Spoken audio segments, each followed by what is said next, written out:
Salve, salve, Derivando Ideia, tudo bem com vocês? Gravando aqui nossa aulinha de cinemática, agora a gente vai começar o estudo do movimento e da posição, tudo bem? Provavelmente vocês já devem ter tido contato com a cinemática, que é um dos primeiros tópicos que a gente tem no ensino médio, mas enfim, sempre bom revisar e futuramente a gente vai ter aulas de aprofundamento, onde a gente vai lidar com tópicos como lançamentos oblíquos e referenciais não inerciais, tudo bem? Enfim, vamos lá. A gente tem aqui a definição de cinemática, tudo bem?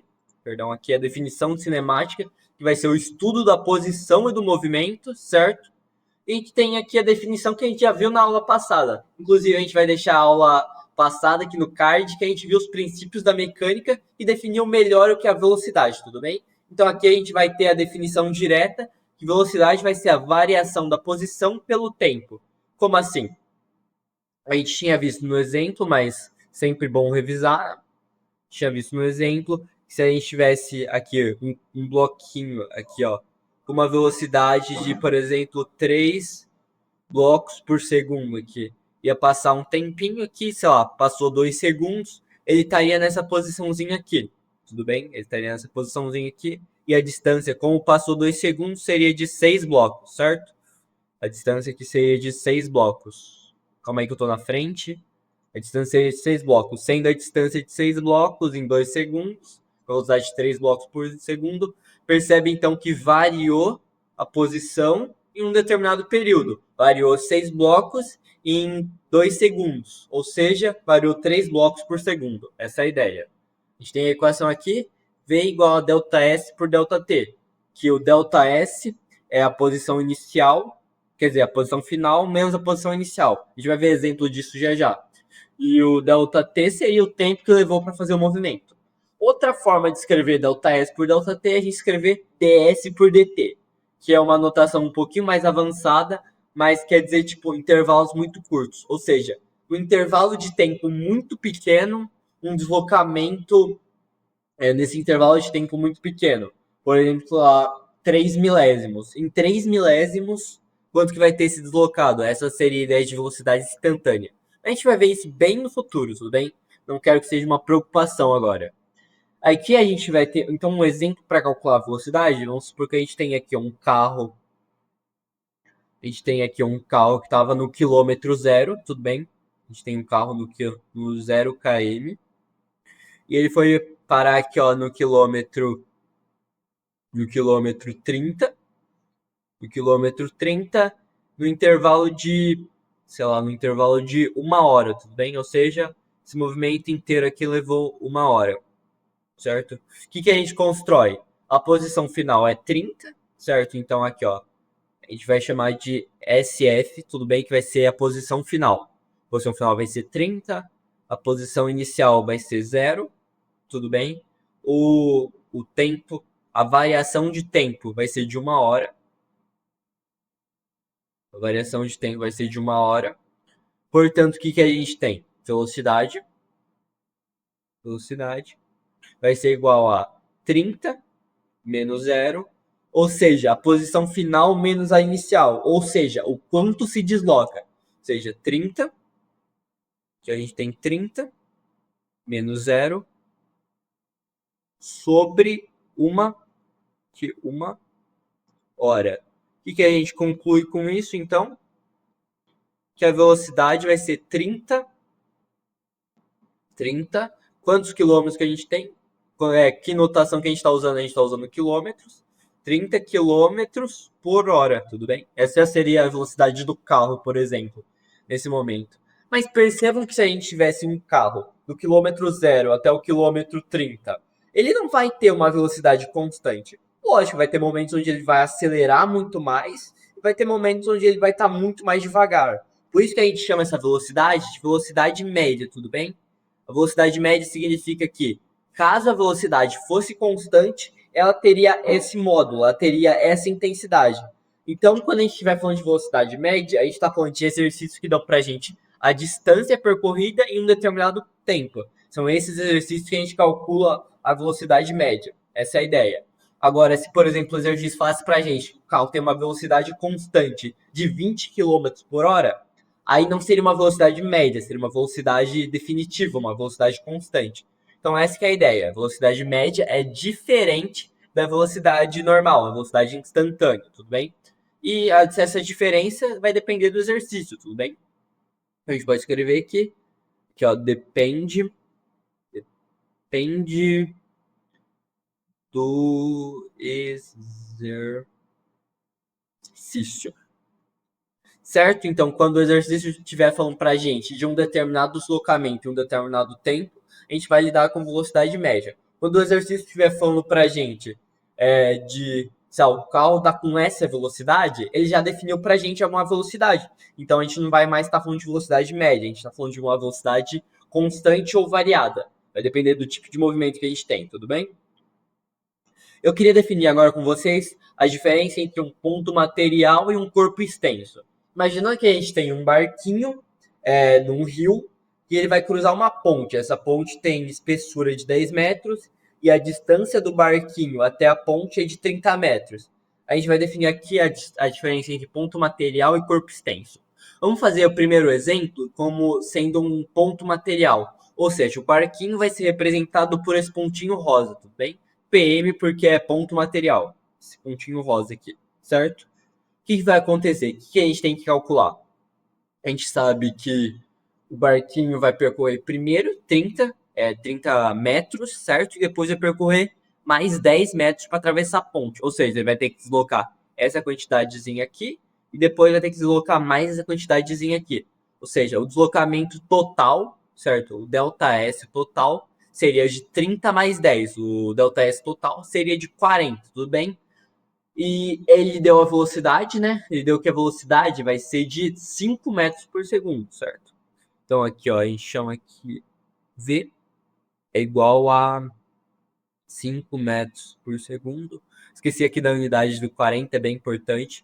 Porque se for quilômetro, é bem diferente se fosse metros. 40 metros é, sei lá, distância de um corredor. 40 quilômetros, distância de 2 cidades. Então tem que tomar muito cuidado com a unidade, tudo bem? Enfim, e ele quer saber o tempo. Então, vamos supor que ele queira saber o tempo. A gente sabe então que velocidade, que é o 5, vai ser igual a ΔS, que é o 40, sobre o tempo. Vamos chamar o tempo aqui de, colocar em vermelho, tempinho de ΔT. A gente, lógico, o princípio de equação, a gente vai passar o ΔT para cá e o 5 para cá, dividindo, né? Então a gente tem que ΔT vai ser igual a 40 sobre 5. E, gente, eu sei que 40 sobre 5 é uma conta muito difícil, mas eu garanto para vocês que 40 sobre 5 é 8. 8 o quê? 8 segundos, né? Porque a gente está falando de metros por segundo, então se desloca 5 metros em 1 segundo, vai se deslocar 40 metros em 5 segundos, em 8 segundos, tudo bem? Essa é a ideia. Como é que o 8 tinha ficado muito feia? 8 segundos que vai durar esse movimento aqui, caso fosse um ponto material o barquinho, tudo bem? Qual que é a diferença, então, se não fosse um material, fosse um corpo extenso? A gente vai ter o mesmo barquinho, certo? Percorrendo uma distância de 30 mais 10, mas percebam que quando ele percorrer aqui, ó, essa distância de 40, vou anotar aqui, ó, esse pontinho material que estava aqui, percebam que quando ele percorrer a distância aqui, ó, de 40, percorrer a distância de 40, vai ter esse pontinho aqui. Só que percebam que isso não vai representar o barco todo. Porque a gente colocando o barco aqui na metade, percebam que a gente vai ter uma parcela do barco que ainda não andou, mesmo ele tendo percorrido 40 quilômetros, 40 metros, tudo bem? Percebam que essa partezinha aqui ainda sobra, tá bom? Por isso que essa é a diferença de um corpo extenso. A gente tem que considerar as dimensões do corpo. Se o exercício estiver pedindo para a gente quando que o barco atravessa totalmente, o que a gente tem que considerar? A gente tem que considerar quando essa pontinha aqui vai atravessar totalmente, tudo bem? Ou seja, vamos supor aqui, ó, que dessa pontinha aqui até aqui tem uma distância de 5, tudo bem? Calma aí, vamos até fazer um pouquinho menor, uma distância de 2, ok? A gente ainda vai manter a velocidade do barco como 5, aqui, ó, 5 metros por segundo. Só que o que a gente tem que calcular agora? A distância para essa pontinha chegar aqui, percebam que vai ser 2 mais 20, mais 30 mais 10, ou seja, vai ser de 42. O deslocamento agora, como mudou de ponto material para um corpo extenso, o ΔS vai ser de 42, a velocidade vai ser de 5, igual a gente vai calcular o tempo, certo? Então a gente sabe que 5 é igual a 42 sobre ΔT, tudo bem?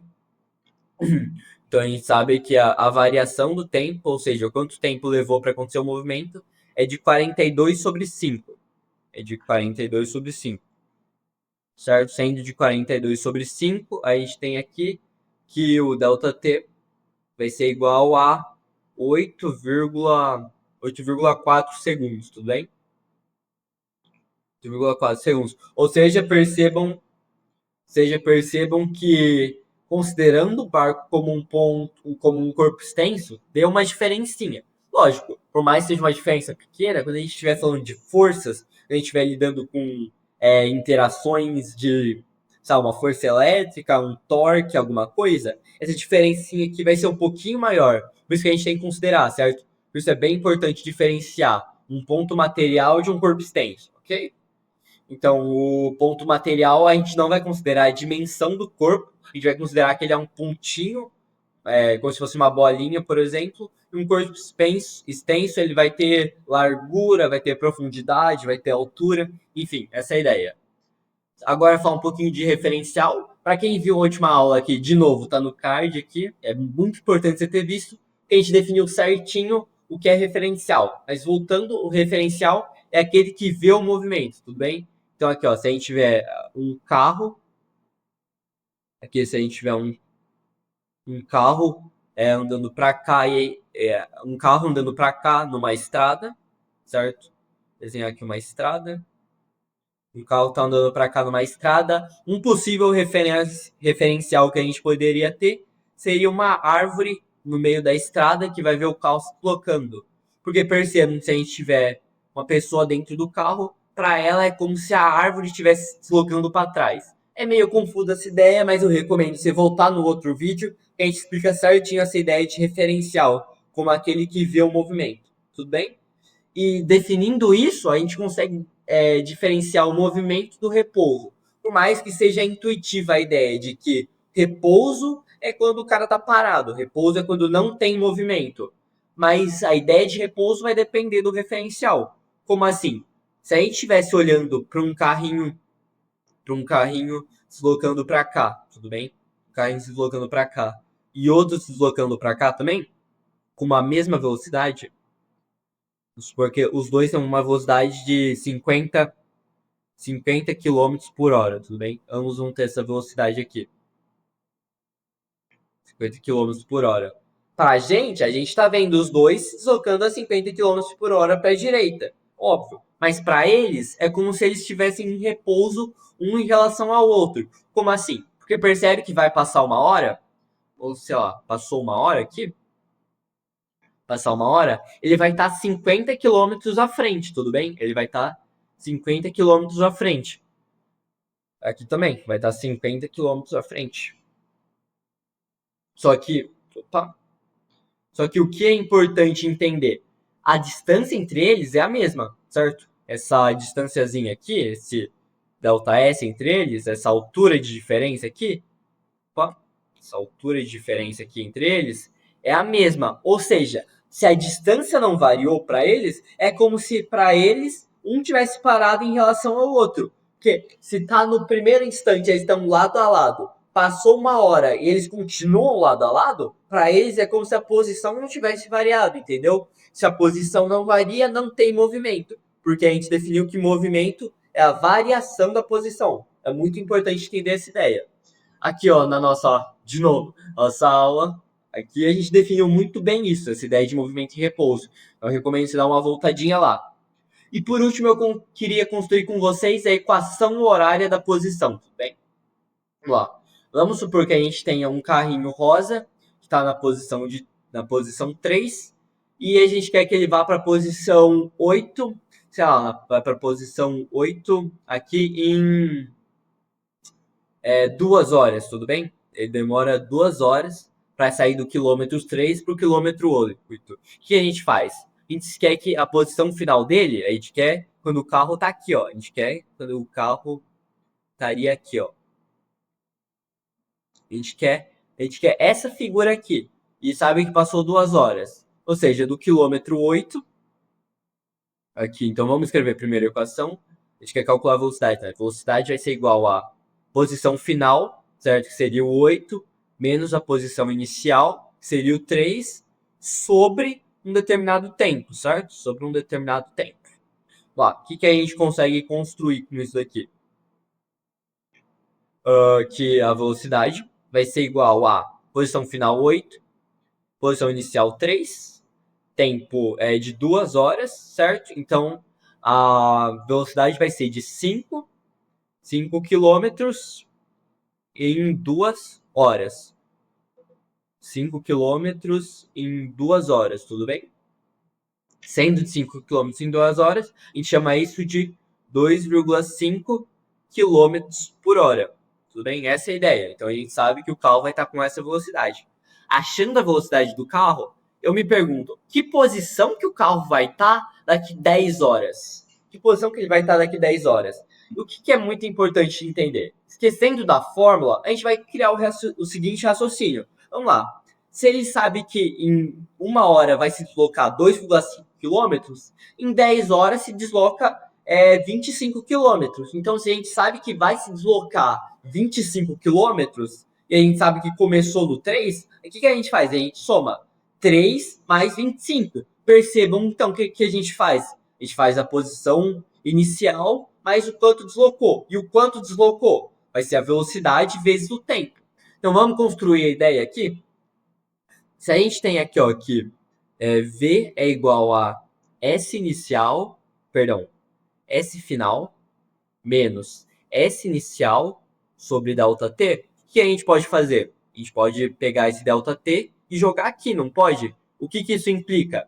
SF menos SO, ou seja, posição final menos inicial, vai ser a velocidade vezes o tempo, tudo bem? Eu vou só colocar o Tzinho aqui. O que é a velocidade vezes o tempo, então? A velocidade vezes o tempo é o deslocamento.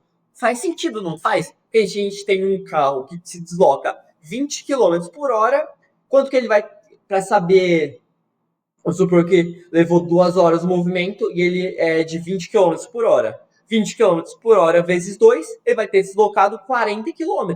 Percebam que é uma ideia de regra de 3, tudo bem? Então a gente tem que SF é igual a SO menos SO igual a velocidade vezes o tempo, que velocidade vezes o tempo, em outras palavras, é o... Perdão aqui, vai ser o deslocamento, certo? Tanto que a gente pode chamar esse SF menos SO de ΔS, ok? Então a gente tem que o deslocamento é esse. Que a gente não pode passar esse SO somando aqui. Passando esse SO somando, a gente tem que SF vai ser igual a SO mais V vezes T. Esse SF a gente costuma chamar só de F, tudo bem? Seria a posição final. Então, S é igual a SO mais VT. E você já deve ter entendido, essa é a equação horária do movimento. Perdão, a equação horária da posição. Por quê? Porque baseada no tempo, baseada na hora, baseada no tempo, a gente vai saber a posição, tudo bem? Então, a gente vai saber em que posição vai estar a partir da posição inicial. Ou seja, como a posição inicial é 3, a velocidade de 2,5. O tempo que a gente pediu é 10. Qual que vai ser a posição final? A posição final vai ser de 3 mais 25, que é igual a 28. Ou seja, a posição depois de 10 horas vai ser a plaquinha 28, tudo bem? Então, vai ter passado um tempinho aqui. E aqui a gente vai ter a plaquinha, perdão, a plaquinha de 28 km, tudo bem? Faz sentido essa ideia? Então, essa daqui é a equação horária do movimento. Você provavelmente já deve ter visto isso daqui como a equação do sorvete, tudo bem? E eu, assim, lógico, eu acho válido a forma de lembrar, mas eu acho que, tipo, principalmente para quem está em ensino médio já, vai prestando vestibular, aprendendo melhor os conceitos de física, Eu acho que chamar isso daqui de equação de sorvete é até meio vergonhoso, né? Como assim equação de sorvete? Você está calculando, você está trabalhando numa sorveteria agora? Você está calculando quanto que vai lucrar a casquinha? Pelo amor de Deus. A equação horária da posição.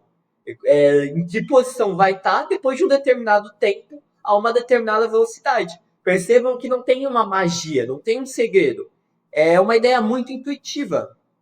O conceito é muito tranquilo, certo? A posição final e a posição inicial, mais o quanto eu me mexi, mais o quanto eu me desloquei. Não é nenhuma ideia complexa, não é nenhuma ideia avançada, tudo bem? Enfim, esse comecinho, lógico, mais tranquilo de cinemática, mas é muito bom ter em mente, tomar cuidado para a gente nunca confundir, certo? Porque começando do princípio, tendo a ideia construída desde o comecinho, que a gente pode progredir na física, tudo bem? Percebam que se vocês dominam parte por parte, o todo vai ficar muito mais simples. Enfim, se você gostou da aula, não se esqueça de se inscrever no canal, dar um like no vídeo, comentar aqui qualquer dúvida que tenha aparecida. Enfim, até a próxima. Valeu!